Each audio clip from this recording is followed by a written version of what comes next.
เกาะด้วยหรือไงจึงนั่นไซให้เจ็บแข้งเจ็บขาหนอ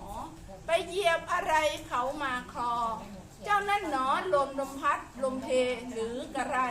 รู้สึกตัวมีความสุขหรือไม่เล่าหรือยังทุกข์เจ็บตัวอยู่ใช่ไหมไหนเอ่ยขานออกมาให้ได้ยินดังใจหรือว่าไซเป็นเช่นใดไหนบอกมาร่างกายมีอะไรที่มันไม่ปกติเปล่าเจ็บหน้าแข้งเจ็บขาเจ็บแข้งเจ็บขาเทวดาบอกไปเหยียบไอ้พวกลมเพชรลมพาไอ้ลมอะไรวะลมเพลมพัดโถไม่ได้ทำเลยเจ้าค่ะ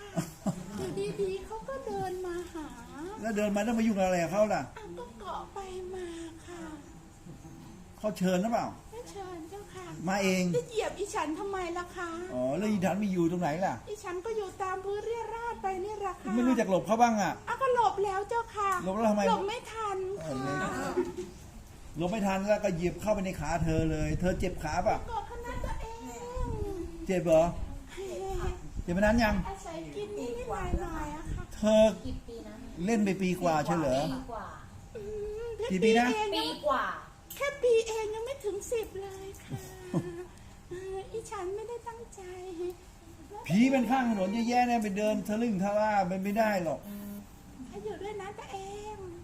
แล้วอาจจะไปหาหมอป่ะไปหาหมอมันก็ไม่ดีขึ้นไปหาหมอแล้วไม่ดีขึ้นเขาไม่ผิดนะตัวเองไปเหยียบเขาเองไปเหยียบเธอเขาไม่ได้เหยียบหรือว่าเธอกระโดดเข้าไปเองพูดความจริงไปเหยียบเลยไม่กล้าโกหกก็บาปค่ะเจ็บกี่ข้าง2 ข้างเลยค่ะ2 ข้างเลยเธอกระโดดไปกระโดดมา2 ข้างเลยเหรอก็เขาเหยียบ2 ข้าง2 ข้างแล้วก็แขนขาก็อ่อนแรงแล้วไปเกี่ยวอะไรกับแขนขาหรือว่าขึ้นไปหมดเลยพูดแล้วอย่าบอกใครนะคะจ้าก็กินไปหมดแล้วหลักขายเลือดมูกคืดนะคะกินไปหมดตัวแล้วใช่ค่ะเป็นทั้งตัวแล้วใช่ค่ะก็นวดให้นะตัวเองใจเย็นใจเย็นแยกก่อนเอางี้แยกก่อนมันเป็นปอบหรือเป็นอะไรก็จะเสียหายเลยอะไรไงออกสวยเนี่ยเป็นอะไรนางอะไรเป็นใครคะเป็นพรายเป็นผีเป็นกระสือเป็นกระหังเป็นอะไรจะยกตำแหน่งให้เหรอคะเอาประเภทก่อนนี่ได้พูดกันถูกเขาจัดให้อะไรเป็นอะไรสัมภเวสีเป็นคนสวยอะค่ะไม่สัมภเวสีเป็นผีแบบไหนอยู่ในตระกูลอะไรไม่รู้แต่กินเลือดกินหนองก็อยู่กับเขาอะค่ะมันไม่มีอะไรกินแต่ก็มันอร่อยดีกินขี้กินเยี่ยวไปเงี้ยท่านไม่รู้ของอร่อยเจ็บปวดตามนี้แหละเขาจะให้ออกไปได้เลยมันไม่ง่ายอย่างนั้นสิคะท่านเจ้าค่ะด้วยเหตุผลอะไรเขาไม่ได้เป็นหนี้เราแต่หนูรักเขารักก็ไม่เกี่ยวเขาไม่ได้เชิญเรามาอยู่แต่เขาเหยียบหนูเหตุผลถ้าเธอไปเหยียบเขาเลยเอาเป็นข้ออ้างใช่ไหมก็จริงค่ะเป็นข้ออ้างงี้จบกันไปเขาทำบุญอะไรให้แล้วจะได้เลิกกันไม่อยากเลิกไม่ได้เขาเจ็บป่วยอยู่เขาไม่ให้อยู่ให้อยู่พูดดังๆให้อยู่เจ้าของเขาไม่อยู่จบไปบุกรุกเดี๋ยวเจอข้อหาบุกรุกหนักอีกอย่าให้ไปเกิดแล้วไม่ไหวแล้วเธอเนี่ยนะจะได้หมดเวรหมดกรรมแล้วเดี๋ยวปู่เขาจะพาเธอไปสมัครงานที่ใหม่ตามนี้เธออย่าไปหนูขี้เกียจนะคะขี้เกียจไม่ได้มันจะได้ไปสร้างบุญบารมีคนอื่นเขาเดือดร้อนกันเขาไม่อยากจะเกิดมาเพิ่งมาป่วยซะมาได้เขาเนี่ยยังไงดวงเขาตกหรือไงพูดความจริงเนี่ยเล่าให้ฟังสิใช่ค่ะแล้วเธอเห็นว่าคนนี้อ่อนแอดวงน้อยดวงตกก็เลยโดดใส่เลยแล้วคนอื่นเหยียบเธอทำไมเธอไม่กระโดดเข้าไปหามันก็ไม่มีใครเหยียบค่ะแล้วเธอไปเดินที่ไหนมาไม่รู้ก็เดินไปทั่วเหมือนชาวบ้านเขาในป่าในเขาอะไรป่ะในป่าท้องนาท้องไร่อะไรไปท้องนาท้องไร่ก็ไปว่าทำไร่ทำนาโธ่หลวงตาไม่ทันยุคเลยผีไม่ใช่จะอยู่ในท้องนาท้องไร่นะคะอยู่ทั่วไปหมดนะคะผีอยู่ในห้างก็มีเหรอใช่สิคะสงสัยแล้วนี่มาจากห้างหรือเปล่าท้องไร่ท้องนาไปกระจอกใช่ไหม อันนั้น มันไม่กระจอกแต่มันก็ อยู่ในปั๊มหรืออยู่ที่ไหนเขามีผีในปั๊มก็เยอะนะ แต่จริงๆอะนะหลวงตาถ้าพูดจริงๆนะคะ จริง ถ้าพูดจริงๆอะก็อย่างว่าแหละหนูกับเขาก็เคยมีกรรมต่อกัน ๆเขามีกรรมกับเธอเขาตามเธอมาอยู่เนี่ยเดี๋ยวเธอไปจ้าเอ๋ปั๊บเหมือน ใช่ พอคนมีกรรมพอเจอกันปุ๊บนี่มันก็ปิ๊งเลยเป็นว่าขอเคลียร์กรรม เชื่อยังไงล่ะคะ ก็ให้บุญไงเอางี้เอาอาหารไปกินก่อน กินดีๆเลยอย่าไปกินขี้กินเยี่ยวเลย กินให้มันแบบว่าเป็นมาตรฐานหน่อย เธอเคยเป็นคนดีไม่ใช่เหรอ ก็เคยอะค่ะ อันนั้นแหละ แล้วเอาเป็นว่าชื่ออะไรก่อนด่วนเร็ว ชื่อดวงใจค่ะ ดวงใจนี่คือคู่กรณีมาเลย เธอจำได้เหรออดีตชาติมันตีอะไรกันมา คือเขาอะก็เคยทำร้ายหนูอะค่ะ เขาเคยตีเธอใช่ไหม ใช่ค่ะ ตีแข้งตีขาหรือตีอะไร ตีแค่ตีขากี่ตัวเนี่ยแหละค่ะ ตีทั้งตัวหมดเลย ใช่ค่ะ เธอเป็นญาติเธอเป็นน้องเธอเป็นพี่ เธอเป็นเพื่อนเธอเป็นศัตรูอะไร เขาไม่ เขา ชอบหน้าหนูค่ะ ไม่ชอบ ค่ะ แย่งอะไรกัน ไม่ได้แย่งแค่คอมเมนต์ค่ะ เขม่นกันเขาเป็นนักเลงเธอเป็นนักเลง ประมาณนั้นแหละค่ะ เขาเป็นชายเป็นหญิง เขาเป็นชายค่ะ แล้วเธอ หนูก็เป็นชายตอนนั้น สู้ไม่ได้ ใช่ แค้นข้ามชาติ ใช่ อ๋อ แต่ทีนี้หนูก็เลยต้องตายมาแล้วจากการมันประเกิดเป็นอีกทีก็เป็นหญิงแล้วก็แซมกรรมไว้ก็เลยกลายเป็นผีแบบนี้ก็เลยต้องมาเจอเขาอย่างนี้ยค่ะ พบชาติอยู่อย่างนี้ยค่ะ ไอ้ส่วนใหญ่ก็ ดวงใจค่ะ มันไม่ใช่ว่าจะดวงตกอย่างเดียวต้องมีกรรมด้วยใช่ไหม ใช่ค่ะ มันถึงเข้าง่ายและออกยากใช่ไหม ก็มันมีกรรมต่อกันนะคะ มีกรรมต่อกัน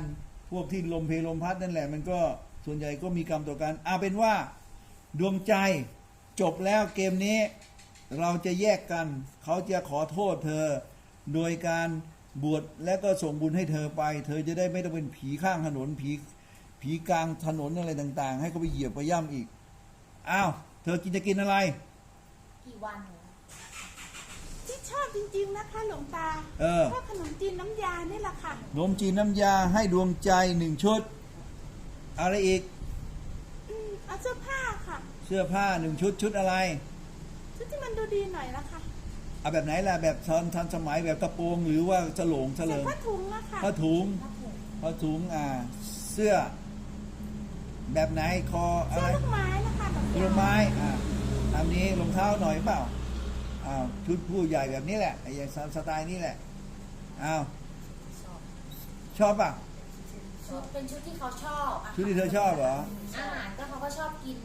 กินเหมือนกัน ำยา อ๋อเหรอก็มันก็อยู่กับเธอไงซีกันมา ตีกัน เพราะว่าแย่งอะไรกัน คอมเมนต์ค่ะ คอมเมนต์กัน เคยรู้จักกันหรือเปล่า ไม่รู้คนละซอยคนละหมู่บ้านเป็นว่าเองก็เจ๋งข้าก็เจ๋ง ตีแล้วเราแพ้เขา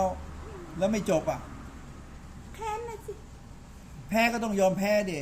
นัก แพ้แต่แค้นอะ แพ้แล้วแต่ว่ายังไม่จบใช่ไหมเล่นทุกวิถีทางทีนี้เขาจะบวชให้กี่วันดีได้จบไปเลย ให้จบเลยนะคะ ไม่เจอกันอีกเลยนะคะ ไม่เจอ หรือว่า เลย ให้เจออีกค่ะ ไม่เจอแล้วจะไปเจออะไรอีกเขาไม่เอาแล้ว เอา15 วันค่ะ แค่นี้ก็ตายอยู่แล้วเจออีกก็เสร็จเล จะ ย ได้จะเกิดใหม่เป็นผู้ชายค่ะ 15 วันดวงใจจะเป็นผู้ชาย เป็นอะไร ดวงดี ได้ค่ะ ไม่เอาละ ถ้าบอกว่าถ้าเกิดใหม่ให้ชื่อนายเด่นดังค่ะ เด่นดังไปเลย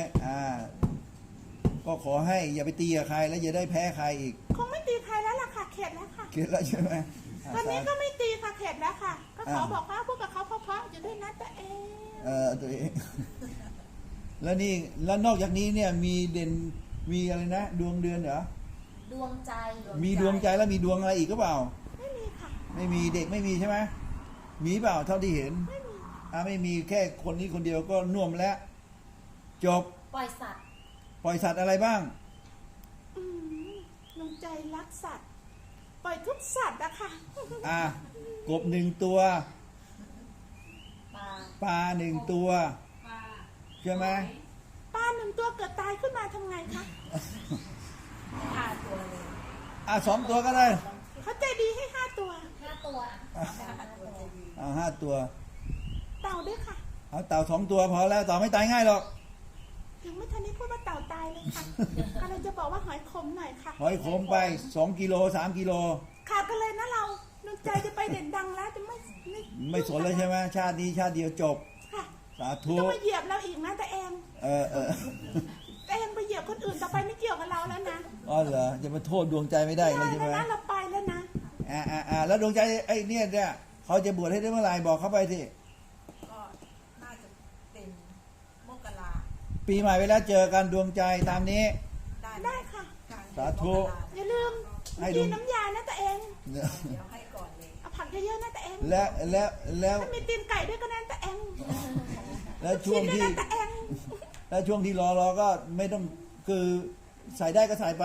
ค่ะ นะ ให้เขาไปกินเยอะๆหน่อยเขาจะได้สบายใจ เธอจะได้เบาลงหน่อยนึงถอนกำลังออกก่อนเข้าใจยัง ได้ค่ะหลวงตา ถ้าเธอใส่บอลให้เขาบ่อยๆเขาก็ไม่กินแข้งกินขาเธอ เพราะมันอิ่มไงคะ เขาอิ่มแล้วก็ไม่กิน ไม่งั้นหิวก็ไป เพราะ กิ ต น อนนั้นหิวอ่ะ กินทุกอย่าง เขอยู่คนเดียวเราก็ต้องรอเสพเขา เหรอ ทีนี้ฉันก็กินหมูคู่เธอนี่แหละ กินมันให้หมดเลย ใช่ ทั้งตัวเน่าไปหมดแล้ว ตามนี้สาธุไปเร็วดวงใจโชคดี ขอ ได้ ให้ หล เธ วง อ ตานะคะ จ้าโชคดีลูกเอ้ย เก็บดวงใจไว้ในดวงใจด้วยนะคะ สาธุ เหมือนบอกเลือกตั้งสสยังไงไม่รู้ค่ะ เลื เก็ อก บเรา ตั้ง ไว้ในดวงใจด้วย เก็บไว้เลยพวกนักเลือกตั้งใช่ไหม ค่ะ สาธุดวงใจ ได้เด่นดังแล้ว สาธุได้ขอเชิญท่านเทวดาเมตตา ค่ะกลับลา อาจจะได้ไปเร็วเชิญเข้ามาใกล้ๆลู เข้าก ไปใกล้